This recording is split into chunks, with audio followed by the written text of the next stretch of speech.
Minutos no ar, o Conversa de Redação desta sexta-feira, 2 de setembro de 2022. Para debater os principais assuntos do dia, Eduardo Costa, Rita Mundim, Malco Camargos e Ricardo Kertzmann.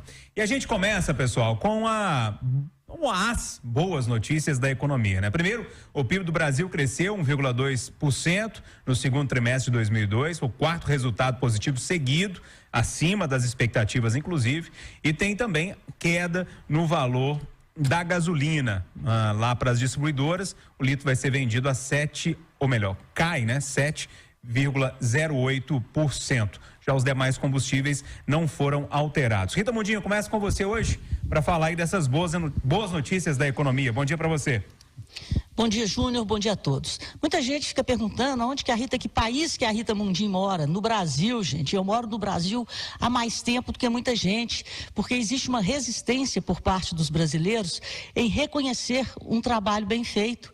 A gente tem que torcer por quanto melhor, melhor, e não por quanto pior, melhor. A gente tem que botar um filtro quando a gente tem eleições, como diz o Eduardo, de 2 em 2 anos. Então é como se a oposição torcesse sempre para que as coisas dessem errado, mas a gente tem que, se for o caso de renovar, a gente tem que renovar e manter as conquistas. O que é a grande conquista do Brasil e que está sendo espelhada nos números da economia? Uma grande conquista é a responsabilidade fiscal, outra grande conquista é um Banco Central independente, um trabalho bem feito de escolhas certas, para que o Brasil hoje volte a ser e volte a integrar as 10 maiores economias do mundo. Nós tivemos o sétimo, de 26 países que já divulgaram o PIB, nós tivemos o 7º melhor desempenho no mundo. Então vamos bater palma e vamos agradecer o trabalho bem feito, reconhecer e ver que a economia está crescendo e os números não dizem outra coisa. Nós temos a arrecadação recorde da Receita Federal, nós temos a taxa de desemprego declinando de 12,7 para 9,1 em um ano, ou seja, 11 milhões de pessoas entrando no mercado de trabalho. E se as pessoas estão voltando a trabalhar, é porque os empregos estão sendo gerados. Se os empregos estão sendo gerados, as empresas estão pagando impostos e contribuições e a Receita está batendo recorde. A indústria cresceu 2,2, o serviço cresceu 1,3, o agro, apesar de quebra de safra de produtos importantes como a soja, cresceu 0,5.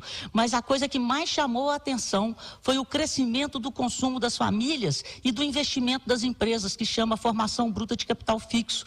O consumo das famílias cresceu 2,6%, a formação bruta de capital fixo cresceu 4,8%. Isso quer dizer que os empresários estão comprando mais máquinas e equipamentos para aumentar a produção. Isso porque emprego gera renda, renda gera consumo, consumo gera produção. E PIB é o nome de produção. O PIB nada mais é do que a soma dos produtos e serviços produzidos num determinado momento pela economia. Resumo da ópera: apesar da guerra, apesar da pandemia, o Brasil está recuperando o seu crescimento econômico de forma sustentável e, o mais importante, esse crescimento está sendo liderado, protagonizado pelo setor privado e não pelo Estado, que quando se mete na economia é corrupto e gasta mal o dinheiro do contribuinte. Vamos comemorar. E aí, Eduardo, para comemorar? Bom dia para você. Bom dia para todo mundo, mas é sem dúvida que é para comemorar puxa vida, eu acho que 9 milhões de desempregados é muito, é um desespero, fora os que estão no subemprego, mas eram 5 milhões a menos, nossa senhora, tomara que continuemos nessa vibe. Outra coisa, hoje, primeira parte do Jornal da Itatiaia, o Loro conversava com um taxista simpaticíssimo, salvo engano, o nome dele é Francisco, e perguntou para ele sobre o auxílio, esse auxílio de táxi. Ele falou assim, graças a Deus, mas ele encheu a boca para falar assim, graças a Deus, caiu do céu, porque eu estava com os vazamentos, as goteiras em casa, e já fiz a obra para o período chuvoso que se avizinha. Olha que espetáculo. E é por isso que a gente aprendeu com aquele americano, né? É a economia, estúpido. Ela gira a roda. E é por isso que nós antecipamos aqui, há alguns dias, o que a Folha de São Paulo e o UOL dizem hoje em manchete. Cai a chance da eleição terminar no primeiro turno. As ações do Bolsonaro, tanto no que toca a eleitoreiras, algumas são, quanto outras efetivas, como essa de aumentar o PIB, que isso é trabalho mesmo de governo, elas estão resultando nisso. O moral do homem está subindo.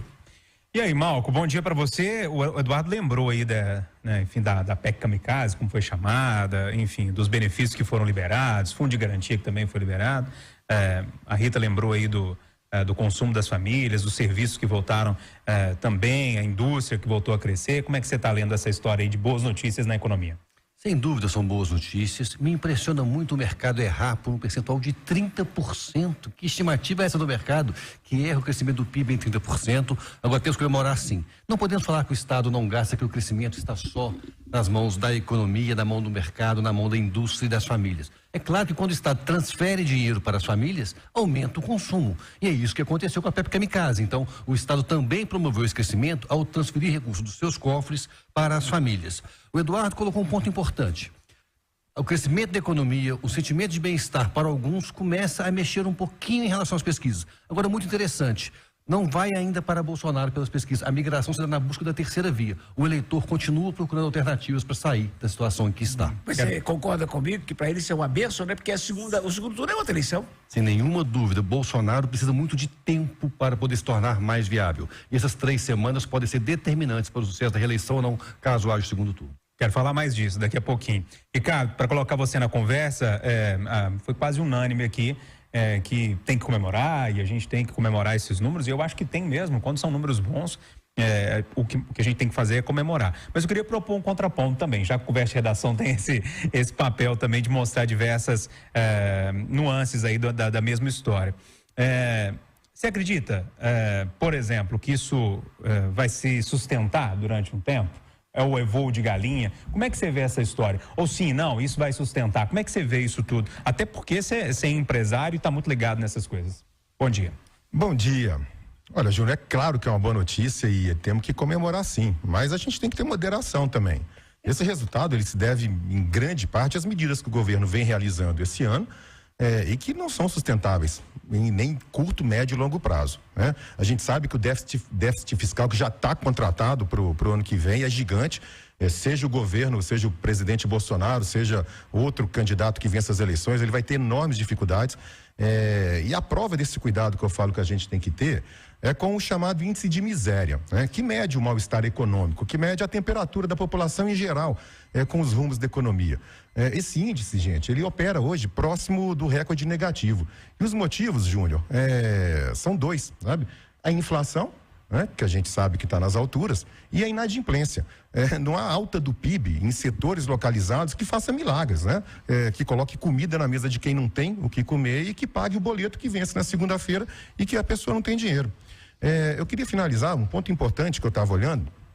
A projeção do governo para esse ano do PIB é fechar em torno de 2,1% de crescimento. Se isso se realizar, a gente vai fechar esse período, esses 4 anos, com um PIB médio de 2,5%. O problema é que a população brasileira cresce em torno de 0,6%, 0,7% ao ano. Quando você multiplica isso por 4, você vai encontrar, os 2 números vão se encontrar. Isso praticamente anula o efeito do PIB per capita, que é o que importa, que é o quanto cada pessoa, né, que é o quanto cada família conseguiu progredir. Infelizmente, eu acho que a gente vai passar mais um governo, mais um ciclo estagnado e agora com inflação lá nas alturas. Olha, mais Júnior, sim, Rita. Eu gostaria de fazer aí um contraponto de contexto. Nós estamos falando de 2 anos de pandemia, nós estamos falando da maior inflação global. Queria dar um dado aqui, já que o Malcolm falou que o mercado errou. O mercado não, os economistas ligados a bancos, ao sistema financeiro, que vivem prevendo a catástrofe. Esses mesmos economistas, no início do ano, previam até que o Brasil ia ter recessão. Então, estavam prevendo também que o Brasil, se crescer, vai crescer 0,3,5% no ano que vem. Esse carrego do crescimento de 2,5% já em 6 meses, já nos dá com folga prever um crescimento para o Brasil acima de 1% para 2023. Em relação à questão fiscal, eu gostaria também de fazer um contraponto, que existe muita falácia em relação a isso. O Brasil nunca teve tão bem estruturalmente, e quem diz isso não sou eu, são as agências de classificação de risco. Uma delas, uma das 3 maiores do mundo, a Fitch, ela melhorou a nota do Brasil, e se os senhores não sabem, a situação de superávit fiscal do Brasil é a melhor para o governo central desde 2011 e é a melhor desde 2013. O Brasil deve fechar esse ano com déficit. Então, esse risco fiscal, às vezes, ele é muito político, ele é muito eleitoreiro. Então, vamos tomar cuidado, porque a Receita está batendo recorde. Então, nós temos arrecadação, as empresas estatais estão dando lucro, já deram mais de 180 bilhões, isso tudo compõe a Receita. O governo, pela primeira vez, vai terminar um mandato diminuindo despesas, e isso foi mostrado no PIB. Houve um aumento do consumo das famílias e houve uma queda de 0,9% nas despesas do governo. Então, isso que mostra a mudança de modelo. Enquanto o investimento dos empresários em compra de máquinas e equipamentos cresceu 4,8%, as despesas do governo caíram 0,9%. E o consumo das famílias cresceu 2,6%. E eu quero chamar a atenção para o crescimento da indústria, de 2,2%, que foi surpreendente. E quem puxou o crescimento da indústria? A construção, o setor de eletricidade, de saneamento, de gás, que são os contratos que foram fechados, que já somam 890 bilhões. Então, o Brasil está fazendo o para casa do crescimento sustentável. Menos gasto do governo e mais iniciativa privada. Pessoal, preciso